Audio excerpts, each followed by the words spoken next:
we're missing that Sedin era where it was like, yeah, no, we're Vancouver Canucks. And right now it feels like the individual is bigger than the team. And I think you do need to move on from Miller and just kind of reset that room.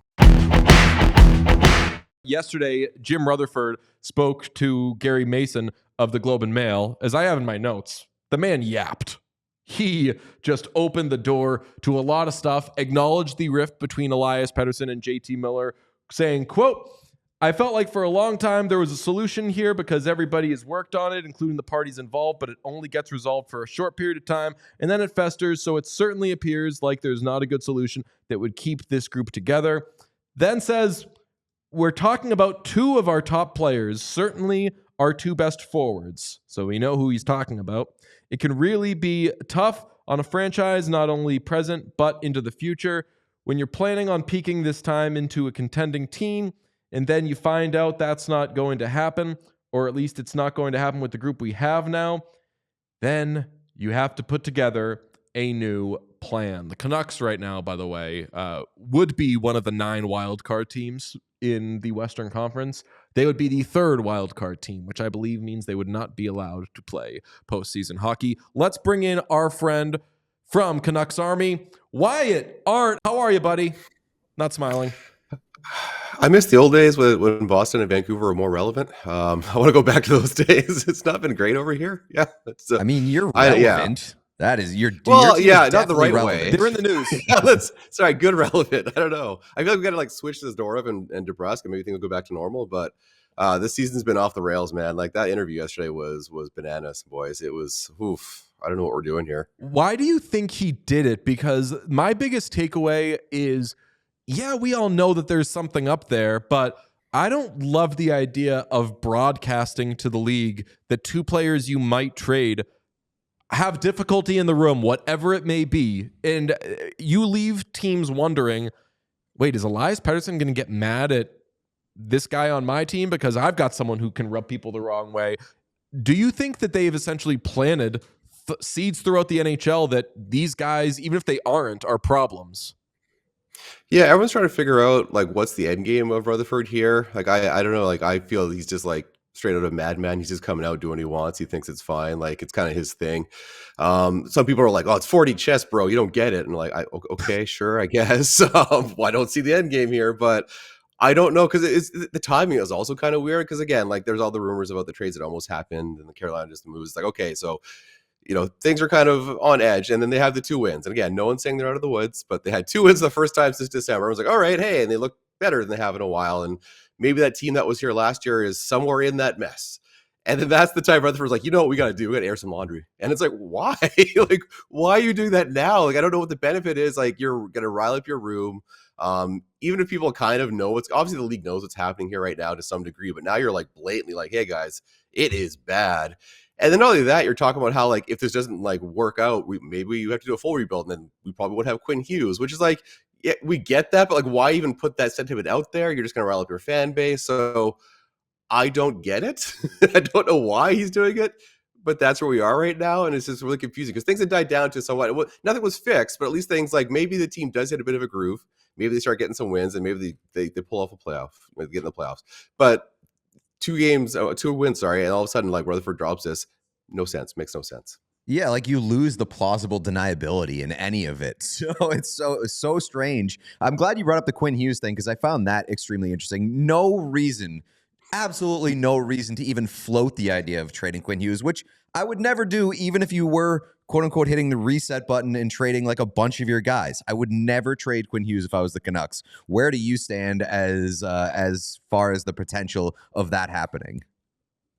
Like that's the sort of thing that's like I think people can kind of come around to the idea that like JT Miller is an older player. We've had this dynamic of these 2 guys not getting along for a while.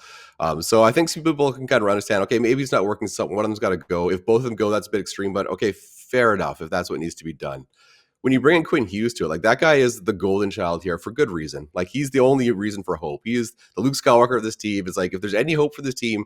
Getting the playoffs, having a cup run down the line, it's around this kid. Best defenseman by a country mile with his club of all time. Like he is the reason you buy tickets for the Canucks right now. If you even mention that there's, you don't have a solution to any of this and it might involve having to rebuild out a Quinn Hughes, like that just comes across as, I don't know, having no plan or being desperate. Like that's not, you can't sell it to a fan base saying, hey, the only reason you enjoy this team right now might have to get that, like, get punted down the road.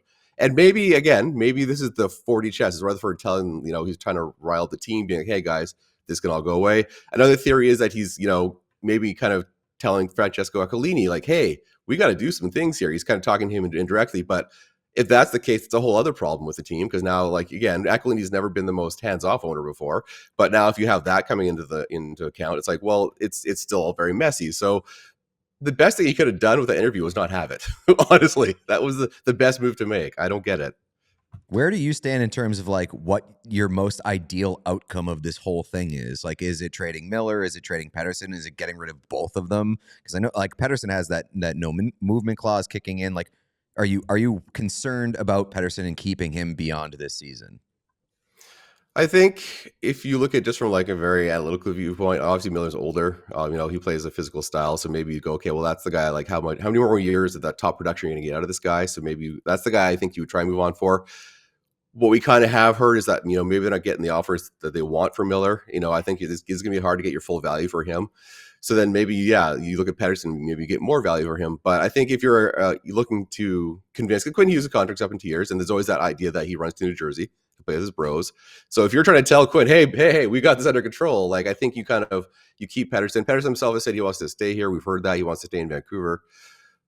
I do think that the room needs a reset. Like, this has been a problem for a while. Like, and I don't think players are playing for the crest, which, as cheesy as it sounds, I don't think there's this idea that they're playing for Vancouver. They want to do what they can. Like, we're missing that Sedin era where it was like, yeah, no, we're Vancouver Canucks. And right now it feels like the individual is bigger than the team. And I think you do need to move on from Miller and just kind of reset that room. Otherwise, like, the drama for this entire locker room has been the main storyline of the season, which is incredible considering they just pushed Edmonton to the limit last year in the playoffs. Like, it's a completely different team right now. And obviously the defense hasn't been great, but it shouldn't be this bad.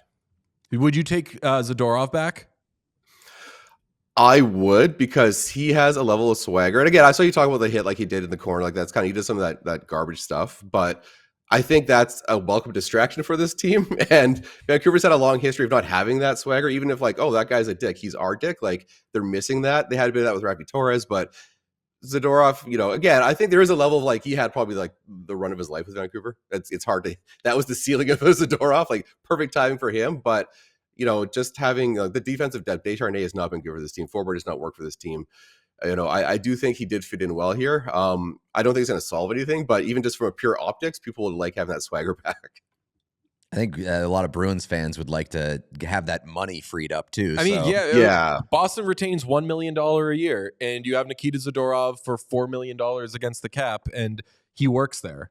I don't know. Well, I do think like people like that. I think this off the defensive depth of Vancouver is terrible. I think that's one of the things that's kind of going missing all this, is that Rutherford's pointing the finger at the room, and that's fine. There was a level of that, but they're the ones that invested in this blue line that is having so much trouble. Like, they're the ones who have put the money in this team and built it the way they have, and not enough is getting talked about that. Because honestly, if you look at the defensive depth in this team, it is absolutely brutal. Would Canucks fans be sad ultimately at this point to lose Elias Pettersson? It's weird. There is like a weird like the people on Twitter. Oh, I'm Team Miller. I'm Team Pettersson. You're getting this weird like Twilight vibes with things. It's like, oh, okay, I guess. I don't know why we're doing this, but it is very weird because like J.T. Miller is the very prototypical like good visual optics. That's a guy who wears his heart in his sleeve. He goes in the corners, and then Pettersson's very easy to be like, that guy's that quiet guy who doesn't try hard enough. He's a Swede, what like that. So you get those kind of that xenophobia coming into it. So I think there are some lines that have been drawn in the sand with fan base with who they think is a better player to move forward with. I think end of the day though, like it just has to get done, because this is the players themselves say it's not a big deal, whatever. But this dynamic has been there for a while, and obviously it's come to a forefront now. And it's true. Like if you're those two players and what has happened right now has not shamed you into like figuring your shit out, then obviously I don't think it's ever going to be fixed at this point. What's like the few silver linings of this season as a Canucks fan? Because like I imagine it seems like you're exhausted, and a lot of the fans there are exhausted. So like, what has been like the few things that have kept you around and kept you a little sane? The three things, Kiefer Sherwood's been just That's kind right, of a fun baby. dynamic. That was me. That was me. That was a leading question. Yeah. All those hits, baby. Sherwood, like he also showed some hands early on back when the team wasn't dead inside. He kind of showed some offensive capabilities that people are excited about. He kind of jumped in the top 6, and he just hits everything that moves, and it's awesome. Yeah, obviously Quinn Hughes, I don't need to say anything about him. We know he's just the best defenseman this league. This team's ever had. And then Kevin Lankinen. Without Kevin Lankinen, this team would be dead in the water because Demko has not come back into form yet. Obviously, the knee injury, he hasn't quite figured it out yet. But Kevin Lankinen has stepped in the lineup and been just absolutely fantastic for this team. So those are the 3 main highlights that you kind of watch the team. We're like, oh yeah, that's maybe not everything's that bad, but even though it is. All right, how do you think this all ends? Where are we? I mean, we're less than a month away from the no, we're a little more than a month away from the deadline. But after the deadline, where are the Vancouver Canucks? I mean, that's the one wild card is that Rutherford is stubborn enough. If he doesn't get the return he wants, he could just ride it out. Like that is a very real possibility with this man. So we might have this place where they go, hey, this is the team we got. And we saw last year they were proactive in getting Zadorov and getting Lindholm and when adding the team. But like right now, they're not really in that spot to make those preemptive moves. I don't think. I think overall they will do something to address the defense and the depth a bit. But again, if this season, if you're viewing it as a GM as it's kind of a season you're punting away, I don't know how much you're going to do with, like, you're going to be a seller or you're going to be buyer. Like, I don't know what they're going to do, but I think overall, I would imagine JT Miller is tired of this as well. I think he's a guy who, he is an emotional guy. And if he's not invested, you see it very obviously on the ice. Like when he's checked out, you can tell he is checked out. And for all the flack Elias Pettersson gets for being like, just as robot, like he defensively has been, he's still a good defensive player. He's still good in his own zone. He's still trying. I think if you look at the raw data, like he's lost shot speed and skating speed and no one knows where that went. We're like, is it an injury? Like we're still trying to figure out what's wrong with his underlying game, but I still think there's a lot there to work with. So yeah, I think JT Miller is going to be gone. I think that makes sense for everyone, but I do think that Rutherford is very much playing a hard game of, if I don't get what I want, then I'm just going to keep him. Is there any sense of hope that like once one of these guys goes that things will be much better and that maybe the playoffs are in play? That's the thing. When Miller went on his leave, the magical leave, Pettersson played better, and he did. And I think we've all been there where we're in a bad environment where like it's just not fun to go to work. When you take that out of the equation, I do think it makes things easier. Like even look at the Bills with Stephon Diggs, right? That got to a point where there was just a bit of people were having fun, and they remove that. It's addition by subtraction. So I think there is the idea that hey, maybe Miller goes away, the vibes in the room get better because. I think one of the things that affected this team was when you lose some of the leadership that kind of kept that in check. So you lose the Bo Horvat, you lose that kind of city and culture of, team first. And I think that kind of maybe went by the wayside now. And I do think, there is going to be a question like Quinn Hughes, like, was he not able to run the room? Or is it too much? So I think losing the lead, even Luke Shannon was a guy who kind of kept things in check. So losing that has kind of made the JT Miller show. And I think the team is kind of like, okay, maybe we have to get away from this. Wyatt, good luck to the Canucks the rest of the way on games that aren't played on Saturday. They're always good on Saturday, and then they stink every other day. I forgot to bet all of my money on the Blues the other day. Thank God I didn't, because the Canucks beat them on a non-Saturday, and then the Blues started kicking guys off their team as a result. You cover a fascinating team, for better or worse, so we'll check in with you throughout the rest of the season. Thanks, friend. Yeah, thanks for having me on, boys. We all silly like the mayor.